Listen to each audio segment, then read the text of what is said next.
Namaste and welcome to Pods by PEI, a policy discussion series brought to you by Policy Entrepreneurs Inc. My name is Khushi Hang, and in today's episode, PEI's Nirjan Rai is in conversation with Professor Soni Thapa on the Nepali diaspora and adaptation in the United States.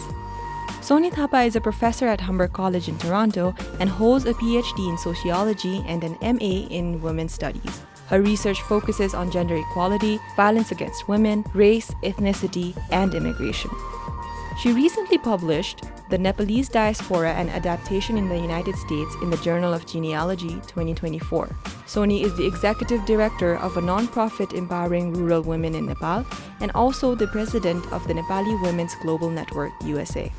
Nirjan and Soni explore the history and current status of the Nepali diaspora in the US.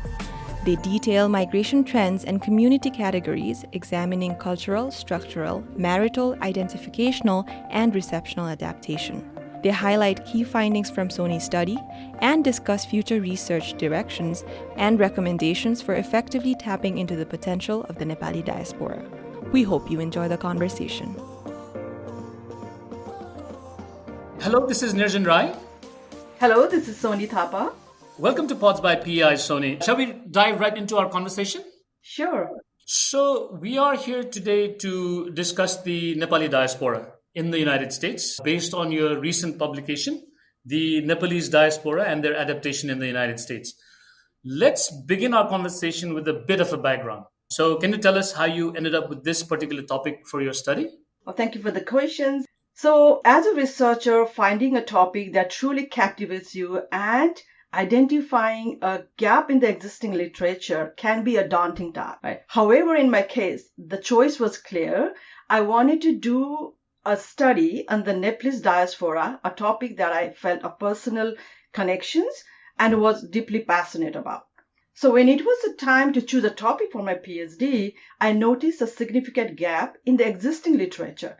Many studies were focused on well-established immigrant communities, which left a void in our understanding of the unique challenges and opportunities faced by newer immigrant groups like the Nepalese. In addition, during my grad schools, I observed the rapid growth of the Nepali community in the US, marked by influx of Nepali international students and green card lottery holders.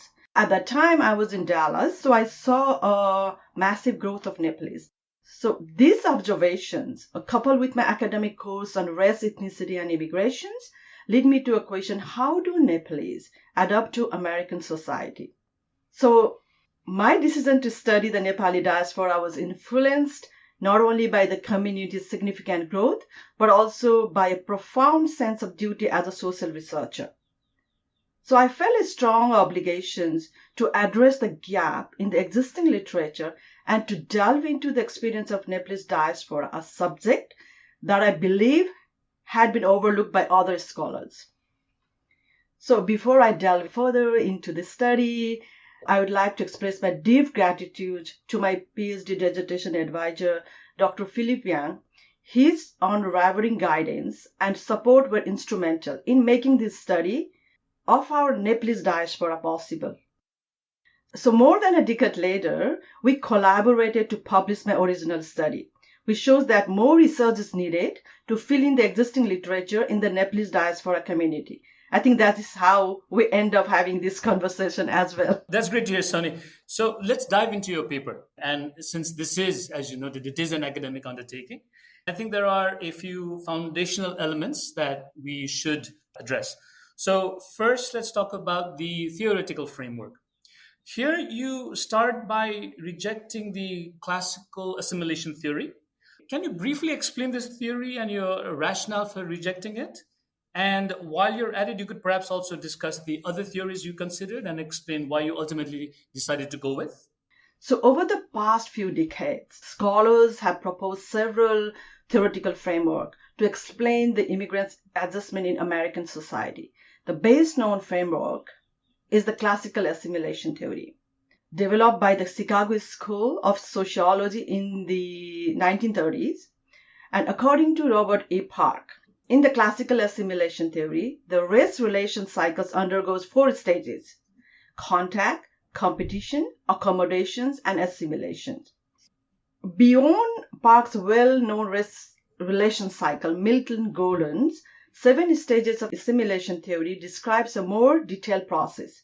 The first stage is cultural or behavioral assimilations, which we also call acculturations, where immigrants adjust to the dominant culture by adopting its values and behavior, often relinquishing their own religious belief and observance. So the second stage, structural assimilation, allows immigrants to enter the social network and institutions of the host society at the primary group level.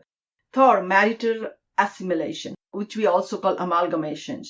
So Gordon was saying there will be a large scale of interracial marriage. Fourth, identificational assimilation entails developing a sense of peoplehood based exclusively on the host society. How would you like to identify?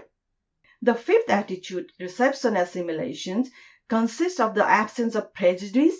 And sixth, behavioral reception assimilation encompasses the absence of discrimination. So seventh is the civic assimilations, where immigrants actively participate in their new country's political and civic life, like becoming more aware about the politics of that particular country, right? Including voting, joining community organization, and engaging in public affairs. So all of these, Gordon's assimilation theory is like immigrants going to assimilate into the host society.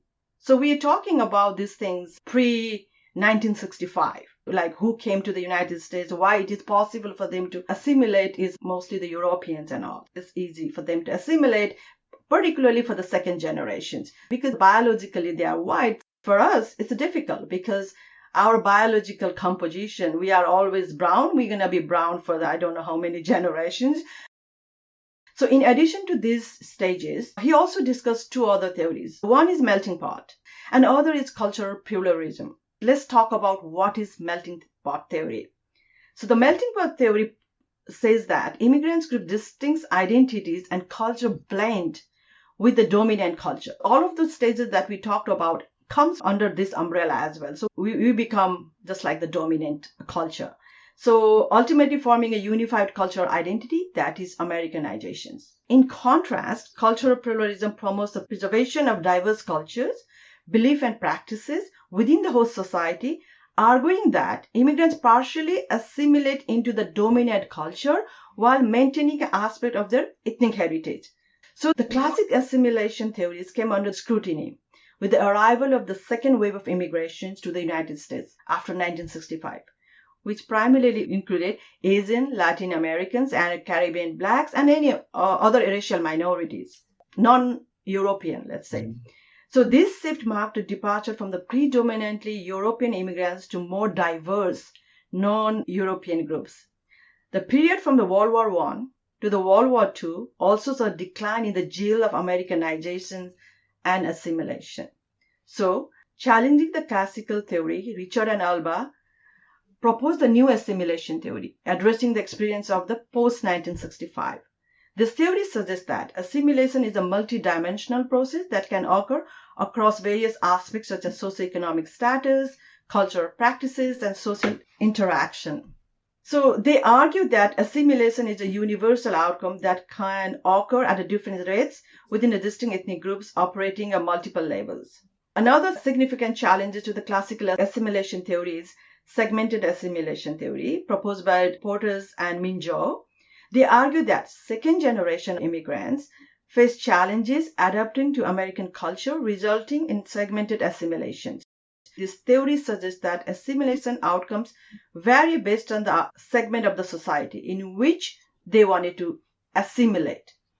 So, in essence, the assimilation theory has evolved significantly over time, especially with the influx of increasing diverse immigrant group to the United States after 1965. This evolution demands a more thorough, comprehensive analysis of the assimilation process. Although we reference, for my study, Milton Gordon's 5 stages of assimilation, it is crucial to acknowledge that Nepali's experiences did not precisely conform to Gordon's depiction of complete assimilation. Instead, Nepalese adopted these 5 dimensions, a concept I will explore later in our discussion, Moreover, the theory of cultural pluralism, which Gordon later introduced, effectively encapsulates the adaptation process I witnessed within the Nepalese diaspora experiences.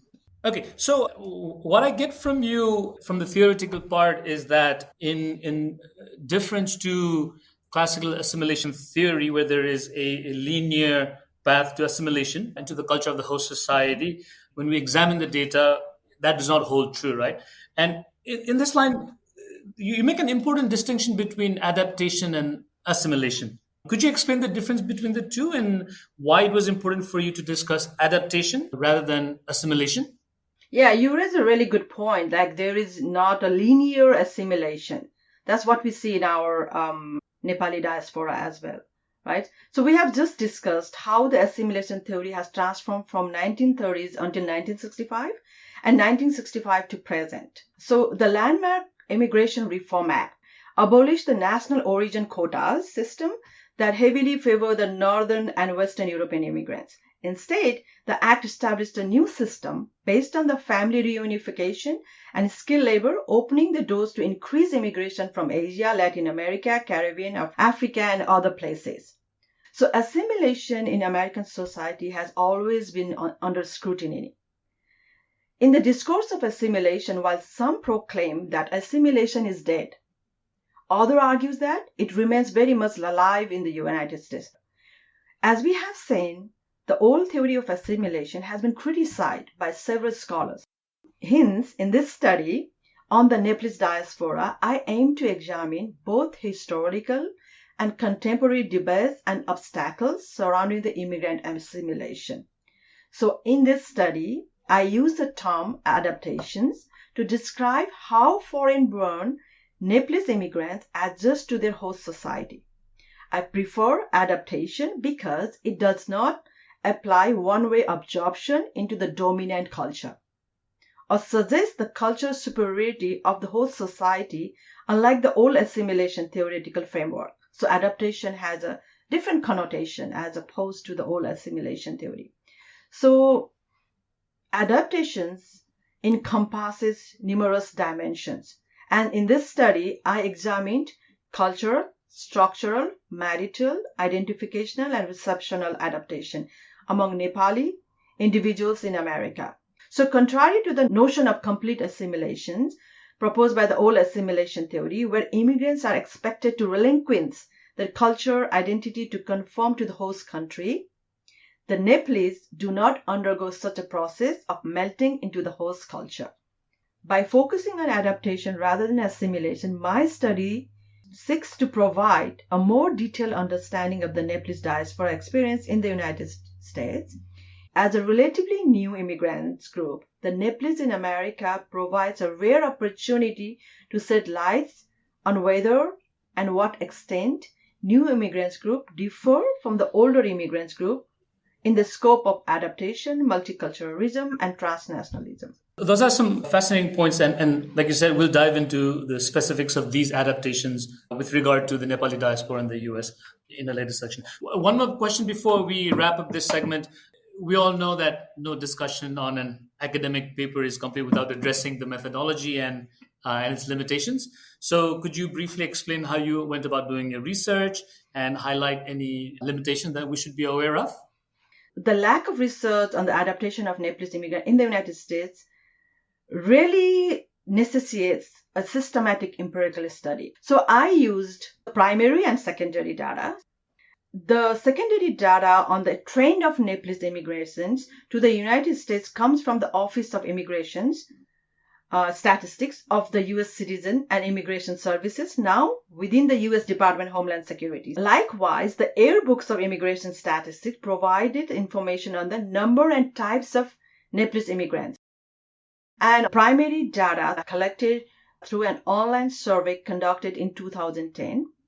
The survey targeted foreign-born Nepalese, 18 years or older, living in the U.S. at the time, including both immigrants and non-immigrants, with a relatively permanent address. The non-immigrants are the temporary workers with H-1B visas, international students, and asylees. They are likely to become a permanent residents and undergo the adaptation process because they will be there more than 4-5 years. To collect my private data, I took help from the 18 Nepalese organizations in the USA plus my personal network.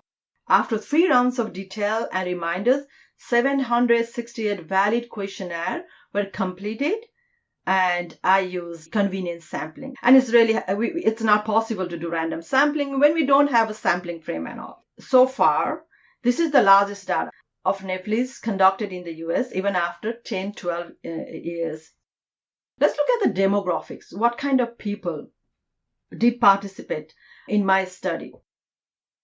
The average age of respondent upon entering the USA was 24 years. 59% of the respondents were male and 41% were female. 57% of respondents were the US citizens or permanent residents. On average, respondents had lived in the United States for approximately 9 years. The average educational attainment was slightly above a bachelor's degree, with about 4 years of education completed in the US. And also I wanted to clarify something, like here in my publication, I only had descriptive statistics. I only look at how Nepalese adapt to American society. But if you look at my dissertation, those who are interested, you can also see what factors contribute: age, gender, level of education, all of those things are there. I also did regressions and all. But there are always limitations when you conduct a study. So while this study has a significant achievements over existing scholarship, it is important to acknowledge the limitation that this particular study has. First is, I have already said, there's a non-random sampling, and it's not possible to do random sampling as well. So there is exclusion of certain group of people because the study was conducted in English and it was conducted online, and the survey was conducted in 2010. So for some people, they might say it's outdated. But when we don't have a study, I don't consider it as outdated. And since many respondents belong to a Nepalese organization in the United States, the result may only reflect the experience of the Nepalese who are a part of that particular organization. Yeah, so despite the constraint, despite the limitations, this comprehensive survey presents a valuable opportunity to explore the adaptation of foreign-born first-generation Nepalese in the US, a topic that has not been addressed elsewhere for a decade. So with that out of the way, now let's get into painting a picture of what the Nepali diaspora in the US actually looks like, right? So can you give us a quick overview of what the official data says? Maybe you can begin by telling us about when and how the migration started, the trend in numbers, and you mentioned some of the experiences, especially when compared to similar other migrant groups in the US. First, I will just briefly talk about some of the statistics and later lay out some categories also, like, who came under what categories. So first, let me just briefly talk about a little bit of statistics and something, just painting a picture of Nepali diaspora. So when compared to the Nepalese diaspora around the globe, the Nepalese diaspora in the US ranks one of the largest and it's growing.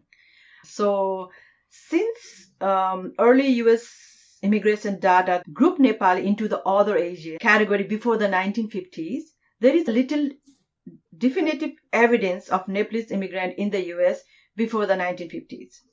Nonetheless, until 1947, Nepalese could not come to the United States due to Nepal's restriction policy or diplomatic relationship between United States and Nepal.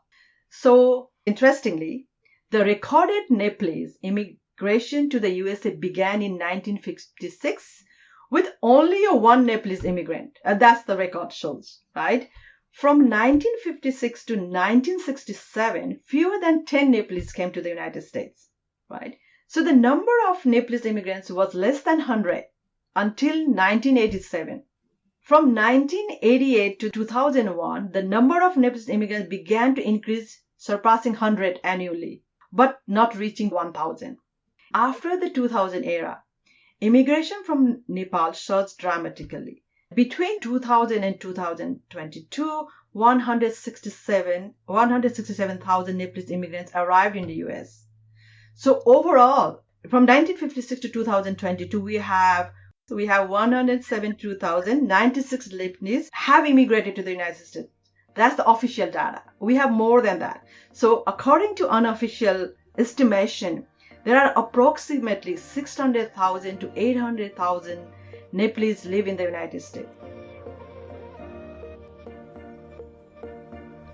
Hi there, this is Kushi from Policy Entrepreneurs Inc. We hope you're enjoying Pods by PEI. As you know, creating this show takes a lot of time and resources, and we rely on the support of our community to keep things going. If you've been enjoying the show and would like to help us out, we'd really appreciate it if you could become a patron on Patreon. Patreon is a platform that allows listeners like you to support creators like us with a small monthly donation. Your support will go a long way in helping us to continue creating high-quality content for you. So if you're interested in supporting our show and becoming a part of our community, head on over to Patreon and become a patron today. You can find us at patreon.com/podsbypei. Every little bit helps, and we can't thank you enough for your support. Now, let's get back to the episode.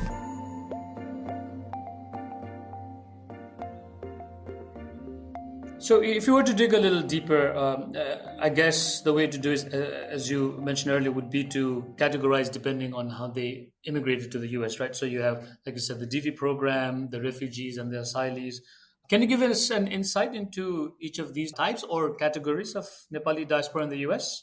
Maybe give some statistics and also some of their defining characters.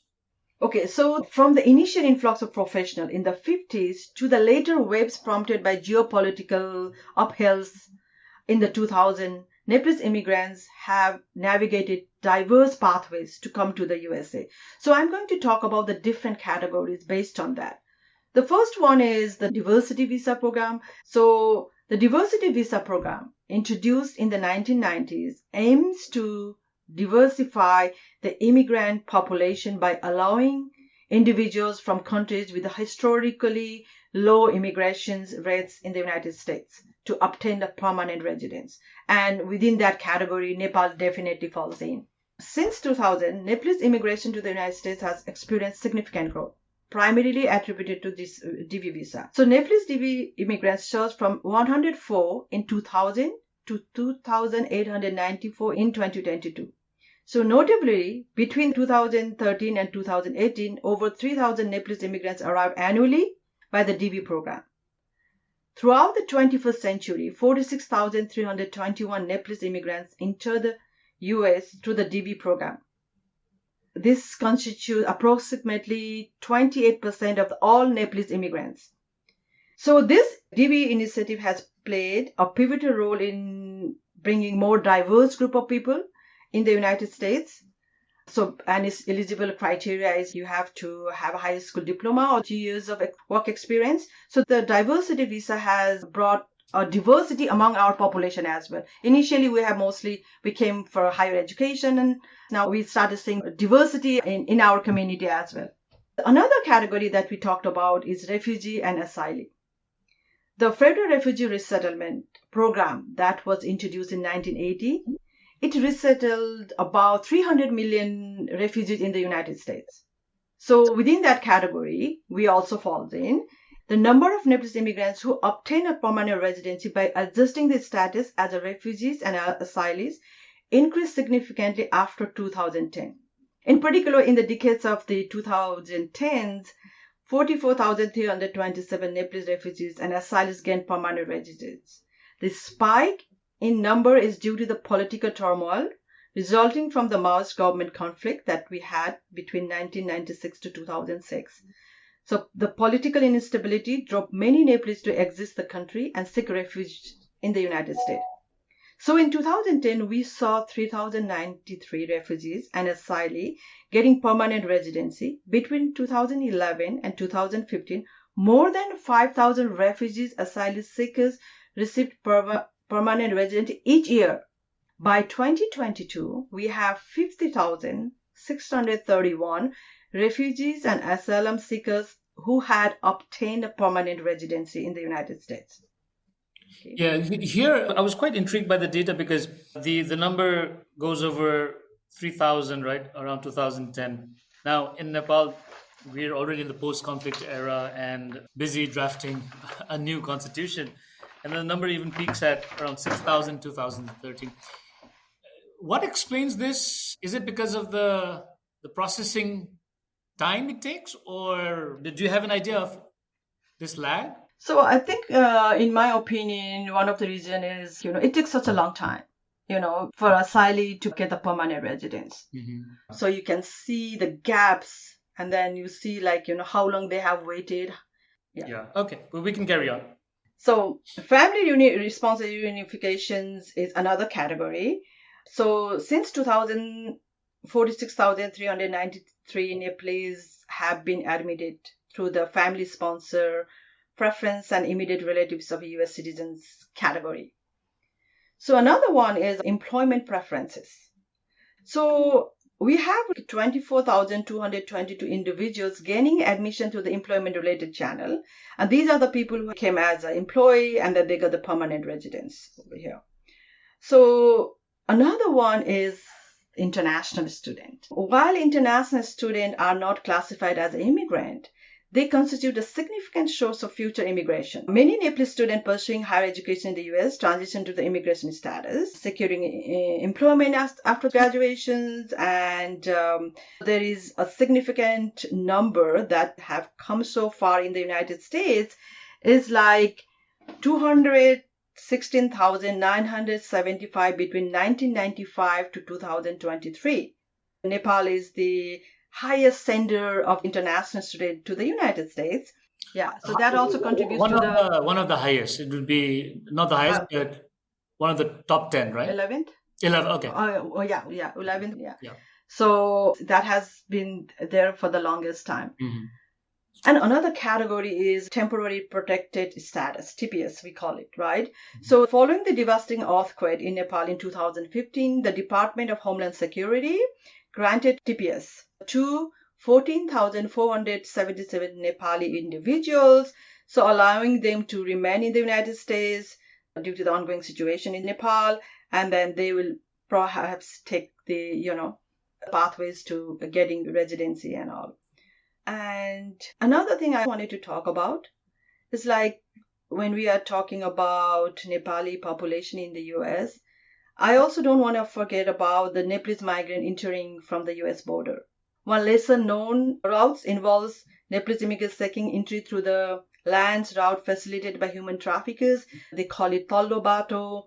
It involves a large amount of money extortion, a difficult and lengthy journey, and no guarantee that they will reach to the United States. Yeah, that's an interesting one. These are they would all be undocumented, right? Do we have Yeah, they are undocumented. An estimate, a guesstimate of what numbers we're talking about? I don't have any numbers, but there are some deportations going on. So I don't have any numbers, but we will get the number one day. Yeah, no, and their experiences in terms of adaptation to the US culture and everything, we're completely different to the rest of the groups that we're talking Different, about. yes. Okay, so let's shift into the specifics of your research on how the Nepali diaspora is adapting to the host culture of the US.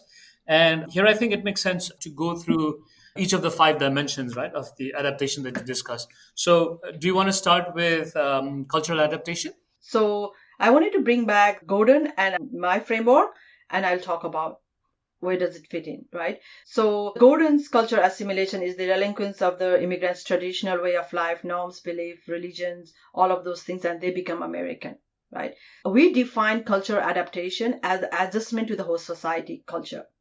So to measure the cultural adaptation of the Nepalese in the United States, the survey asks the respondent whether they celebrate Hindu festivals, whether they celebrate American holidays, how often they attend Hindu religious services, how often they attend Nepalese functions, what do they cook at home, what kind of language do they speak, and what language do they speak with the children, because these all are the indicators of cultural adaptation. So the finding shows that the significant portion of Nepalese immigrants participates in both Hindu festivals, 95%, and American holidays, which is 92%. So you see over here cultural adaptations, right? They are celebrating their own culture. At the same time, they are also participating in the host countries' festivals and holidays. So Nepali remained the primary language spoken at home with the children. Respondents tend to attend Hindu services slightly more than several times a year. All of those things comes. And Nepali are cooking food at home 3 times a month. And in terms of language, most respondents use Nepali as the primary language at home with the children. So when considering culture adaptation, this results reveals partial assimilation to American culture and partial retention of ethnic culture among the Nepalese in the US. Yeah. Well, yeah, this one seemed quite obvious because it's the first generation. It's a fairly recent migration to the US. So that's But interesting point that you raised. You want to move on to the next dimension, structural adaptation?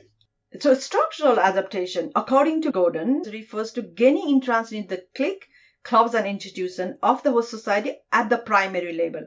However, I believe it should not be limited to the primary group level and should be extended to the institutional level, right? So I use the 8 indicators to measure structural adaptation.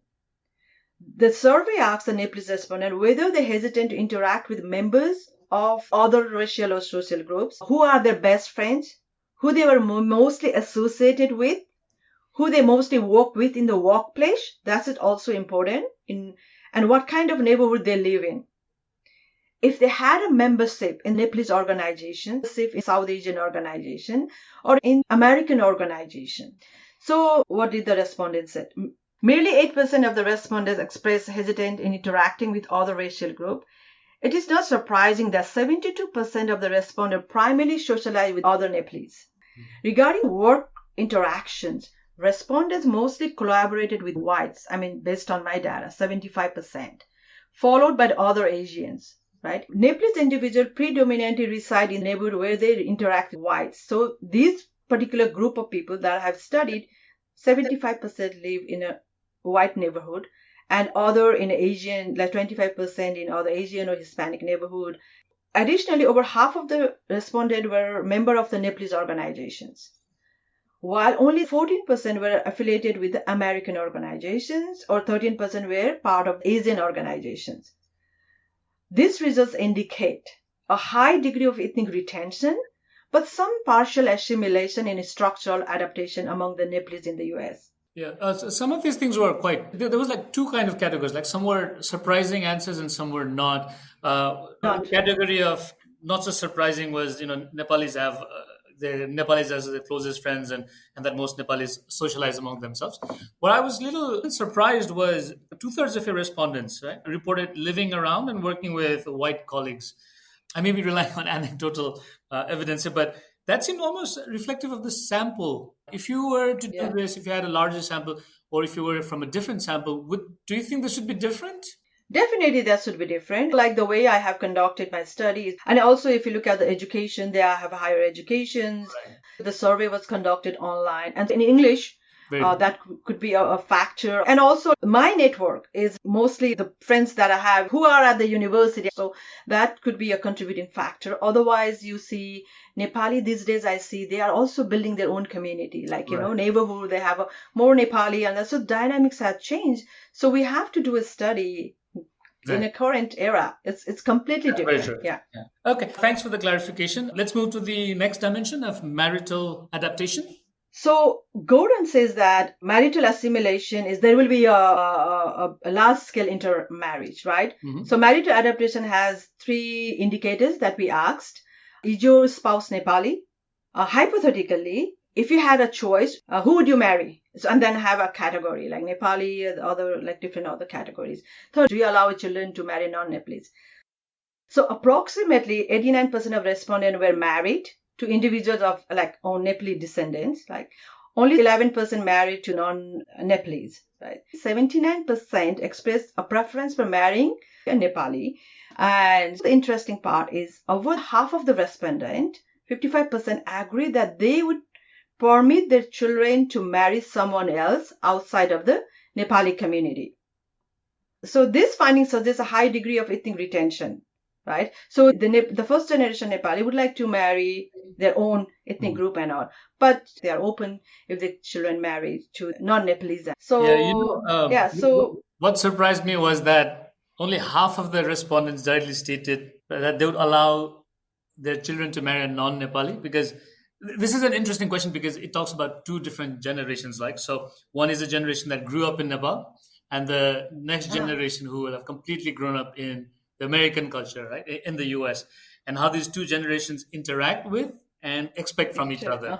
And I have kids of my own, and I doubt, I can have any influence on what the next generation says, right? So I found that interesting that only half said, oh, yeah, I'll allow them to marry a non-Nepali sub. But I digress. Let's come back to your paper and the issue of identificational adaptation. So according to Gordon, identification assimilation involves the development of sense of peoplehood based on exclusively on the host societies. Like, now you wanted to identify as American, right? So I define identification adaptation as the development of identity, which may include the retention of ethnic identity, the development identity based on the host society, or the development of the new identity. So my question is, how do you identify yourself? That is, what do you call yourself? Mm-hmm. Second question, how close do you feel to your own ethnic group?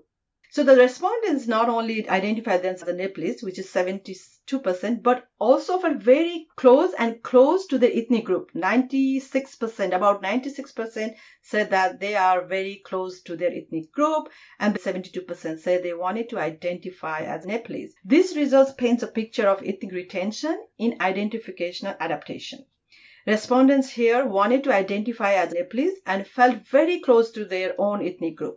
So you can see cultural pluralism happening here, retaining our own identity more so than, assimilating into the host country's identity. Okay. Very interesting. And one of the things that's recurring, at least to me when I'm reading this, is the whole second generation, right? Kids that grew up completely in America. And from what I've seen so far, I expect a huge spike in the Nepali American category if you were to include them or if you were to do research on them, right? Would you have thoughts on that? Yeah. They might choose Nepali Americans and maybe not, because I also see that now that things have changed. Like for the last 10, 12 years, those kids who have grown, and I also see these youth are really connected with the Nepali root and all. Mm-hmm. It's like when they are growing up, they were a little hesitant, right, about the culture and all of this. Now they have grown up. I see they are okay with, being American, being Nepali. I see them really participating in a conversation, attending conferences, really wanting to know about Nepal. So it's mixed. And it would be better if we do the empirical study. Yeah. Right, definitely. All right, so let's get to the final dimension, receptional adaptation. According to Gordon, receptional assimilation means the absence of prejudice.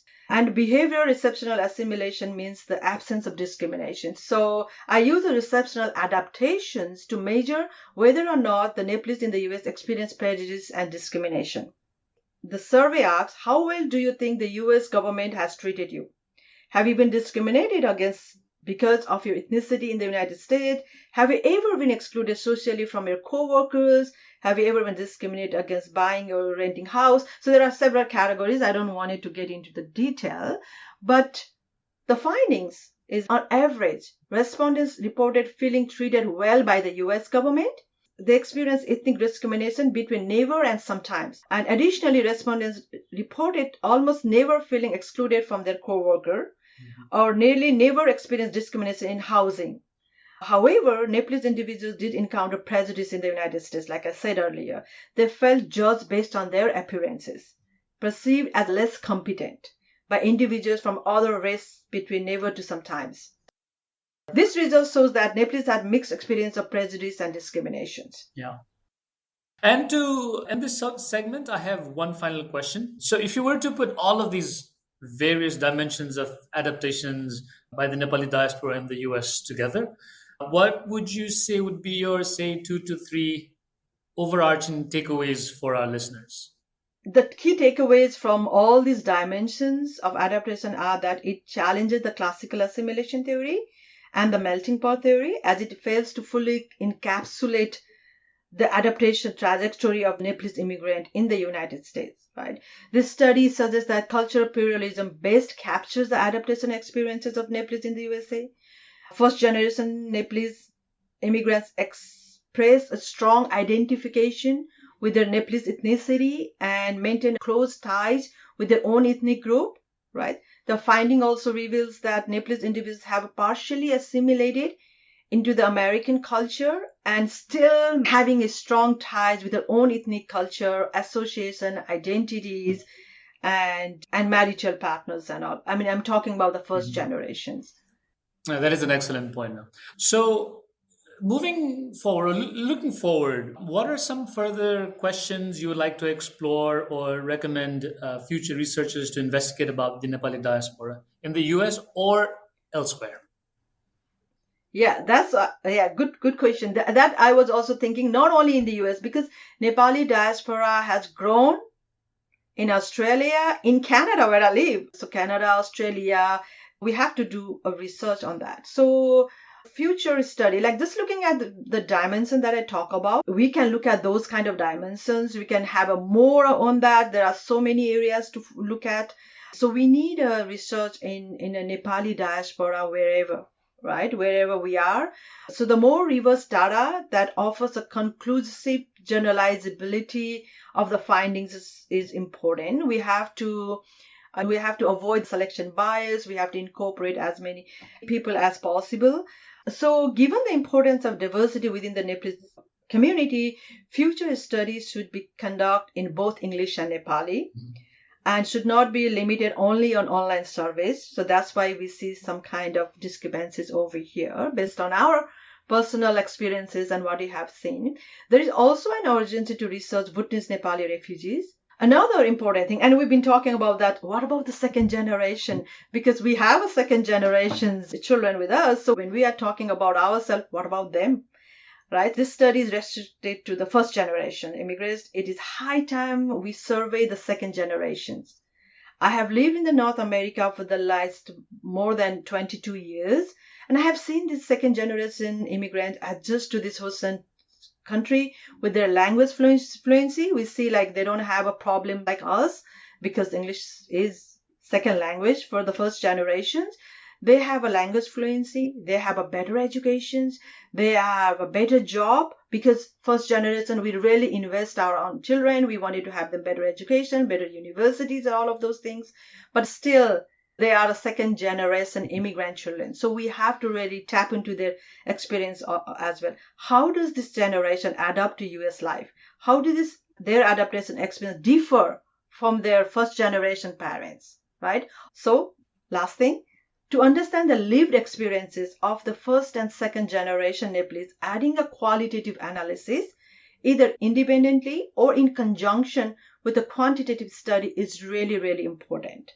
Okay. So that's my take on. All right. Well, that's all from me for today. Is there anything else you'd like to convey to our listeners before we call this a wrap? Thank you for the opportunity to share my thoughts on the Nepalese diaspora in the US. I hope this conversation will inspire interest among future researchers, particularly graduate students. As a researcher, we constantly seek looking for gaps in existing literature, and there is a significant void, which we have also seen when in our discussion, in studies on the Nepalese diaspora that is waiting to be explored, whether here in the US, Canada, or Australia. Please do research in your own community and see what is happening. Okay. Excellent. And with that, we've come to the end of our episode. Thank you, Soni, for this very insightful conversation and also for accepting our invitation to be part of Pods by PEI. Thank you, Nirjan, and I'm very thankful to you for giving me this opportunity. Thanks for listening to Pods by PEI. I hope you enjoyed Nirjan's conversation with Soni on the Nepali diaspora and adaptation in the United States. Today's episode was produced by Nirjan Rai with support from me, Khushi Hang, and Ritesh Sapkota. The episode was recorded at PEI Studio and was edited by Nirjan Rai and Ritesh Sapkota. Our theme music is courtesy of Roj Shakya from Zindabad. If you liked today's episode, please subscribe to our podcast. Also, please do us a favor by sharing us on social media and leaving a review on Spotify, Apple Podcasts, Google Podcasts, or wherever you listen to the show. For PEI's video-related content, please search for Policy Entrepreneurs on YouTube. To catch the latest from us on Nepal's policy and politics, Please follow us on Twitter at tweet2PEI. That's TWEET, followed by the number 2 and PEI. And on Facebook at Policy Entrepreneurs Inc. You can also visit pei.center to learn more about us. Thanks once again from me, Kushi. We'll see you soon in our next episode.